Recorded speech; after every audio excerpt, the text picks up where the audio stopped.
పడిపోయిన చోట పైకి ఎదగడం ఎట్లన పదులు పెట్టు మొదలు 10 మందిలోన నీ ప్రతిభను చూపగా పట్టుదల తగలు ఏలు పట్టి నడిపించును ఎదురైన అనుభవాలు వేల ఏళ్ళు వర్తిల్లును నీ విజయ జ్ఞాపకాలు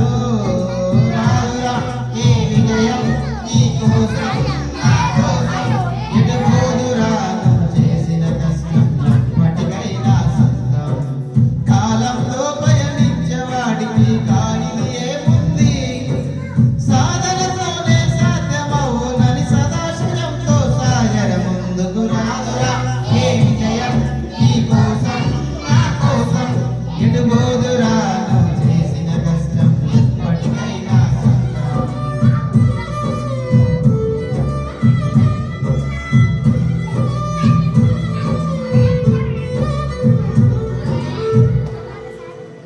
ఓకే థ్యాంక్ యూ నండాల్